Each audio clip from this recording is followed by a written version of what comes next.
After becoming an astronaut, do you view the world from a different angle? So was it my dream to become an astronaut first and foremost? No. When I was growing up, I'm so happy we didn't say what year I was born in my introduction, but when I was growing up, I remember actually seeing the first men walk on the moon. And I thought to myself, now that would be cool. That's what I want to do. And it didn't become a reality to become an astronaut, like I mentioned earlier, till later when I was a test pilot. And part of that reality came true because one of the gentlemen that was talking, his name was John Young, and he had actually been to the moon twice, once landed on it, a second time flew around it.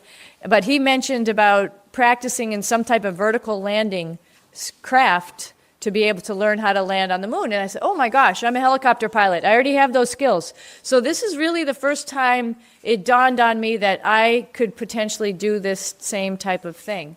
And I tell you that because I didn't think about it for a long time until later in life. And so I just trekked through my life trying to find the things that I like to do. And I mentioned that earlier, and I would reemphasize that again.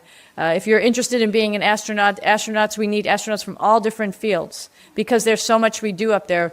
We're the plumbers, the electricians, the IT guys, we're the maintainers, we're the toilet fixers, we're the spacewalkers, we're the scientists. And so we need people who have all of those skills to do that. So if you're thinking about that, you're right on the right track. And of course, yes, I absolutely view life on this earth. I view being able to do whatever you want a lot differently. I was not straight A student in college. I had a couple ups and downs in college. I had a couple failures as well as a lot of successes. And failure is good. But what being an astronaut has reminded me is that you can do anything you want to do if you put your mind to it and have determination and find a path. So yes, for sure, I have a different perspective about a lot of things. What was your motivation as a child or a student that inspired you to move on a path not often undertaken by women? I think, first of all, I didn't think about it that way. I just thought of it as something fun to do. And my path was not always as straight as it may seem. My biography maybe makes things look a little bit like they were straight from one thing to the next, but there were a lot of questions along the way. So you guys are getting ready to think about what you're going to do in the future, huh? Don't feel locked into something is my one piece of advice. I wanted to be a veterinarian when I was growing up. I thought for sure I was going to be a veterinarian. My father is a doctor. Biology is a little bit in our family, but I also liked math and physics quite a bit. I didn't know what I wanted to do really. I just love animals, so I wanted to be a veterinarian. I didn't get into my first choices of college, so I had to make a second choice about what I wanted to do. And the Naval Academy was recommended because my family was pretty athletic and we like camping, is what my brother told me. I think you'll like this school because you like camping. I said, okay, sure. And so that was not my first choice. When I was at the Naval Academy, I thought I wanted to be a diver because I was a swimmer. That seemed very comfortable. I didn't get that first choice either, so I ended up going to be a pilot. When I was a pilot, I wanted to fly jets because Top Gun just came out. So I thought that was cool. And I became a helicopter pilot. So the path was not quite straight. And it wasn't even until later when I was in my mid-20s and I had gone to test pilot school, first time I had met an astronaut and knew what astronauts did, that I thought, wow, I have some of the same things, same qualifications that these people have. So maybe this is a path that I can take. So my point in all of that was my path was not predetermined, was not straight, but that's okay. I think that's normal for everybody. And one of the things that I would leave you with is find something that you like. It might take 1 or 2 or 3 tries to figure out what you like, but if you find something that you like, you'll do it well. And that's most important. And I think all of the people who are astronauts, not all of them are test pilots. We have doctors. We actually have a veterinarian.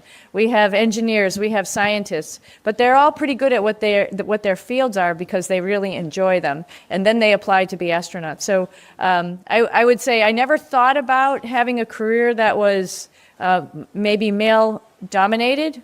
And that was maybe even more so in the military because they were my teammates. And we work together, and I think that's more important than singling out somebody for one thing or another. So thank you for your question. Ma'am, what are the major problems that you face when you come back to Earth, and how long does it take to regain all your physical abilities? We have some, what do you want to say, mitigating methods up in space to make sure that people are coming back to Earth as normal as possible. There's some things that we can't really totally protect from. One of those things is some radiation. You know, we are above the atmosphere, so we are getting an amount of radiation which is a little bit more than folks get here on Earth. We have protective covering on the spacecraft, so we do as much as we can while we're out there. We have protective covering on our spacesuits, so again, we do as much as we can. But you do get some radiation, and you never can change that.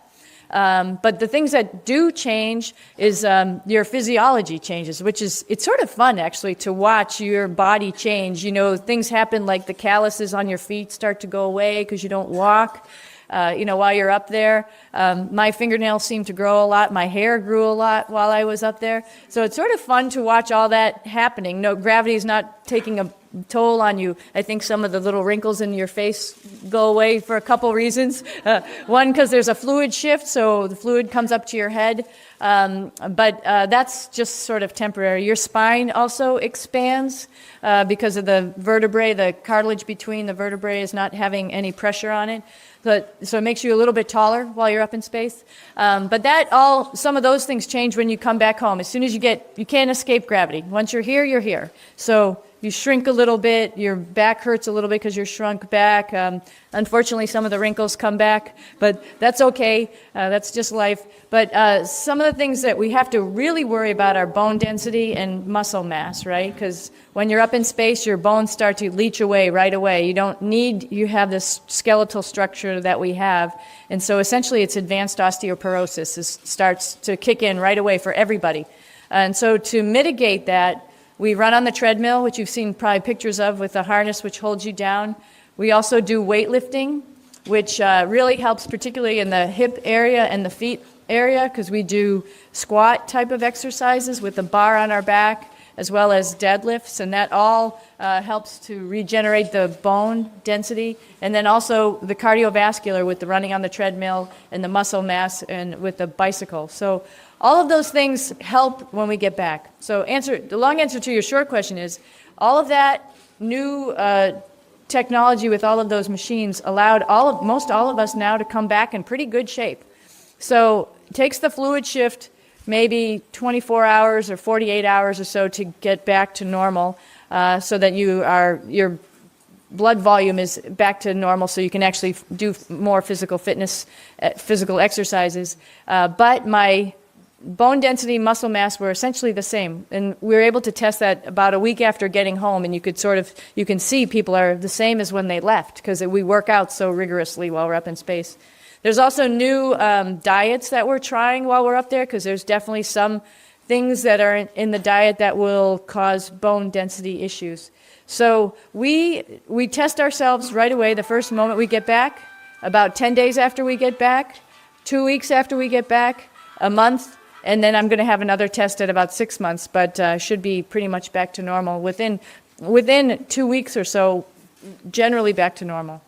Do astronauts lose consciousness during takeoff, since it's against gravity and high speed makes you feel dizzy? Did you feel someone has taken you by your shoulders? Liftoff is a little bit, in a spacecraft, the way they have us seated and the way that the gravity force, the G, kicks in, is what we call a G factor, right? How much G, like right now we have 1 G of gravity pushing on us. It's a little bit different than in an airplane, that people think about loss of consciousness in an airplane. If somebody, what they call, pulls too many Gs, sometimes you have loss of consciousness. And the reason for that is the blood is draining from your head, and that will make you lose consciousness.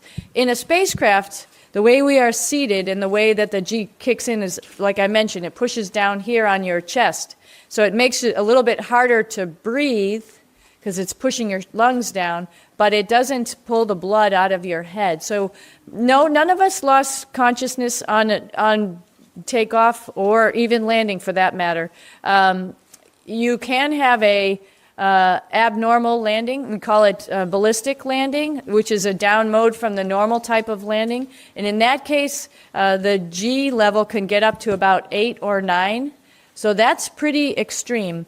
And we've had a couple people who have had that experience. It's not a bad mode of the spacecraft, the Soyuz. It's just a downmoding. It doesn't just not acting normally, but it's not anything bad. It's how it's designed. It's aerodynamically designed to do that, and it's fully survivable. But in that case, that was a little bit excessive pressure. If you can imagine 8 times gravity's pushing down on you, it's pretty huge. But it's not for a long period of time. And we test this out so we all know what that feels like by riding in a centrifuge in Star City outside of Moscow where we do the training. We're in a centrifuge and we go through the whole landing profile with that number of G's so you can feel what it's like. So no loss of conscious under normal launch or landing. A ballistic might have some impacts. Join our global community of English learners, absolutely free. Download video transcripts, listen offline, start our beginner course, and join live classes with certified teachers. Access over 1,000 resources to improve your English faster. Everything's in one place, community.englishspeeches.ca. Let's speak English together.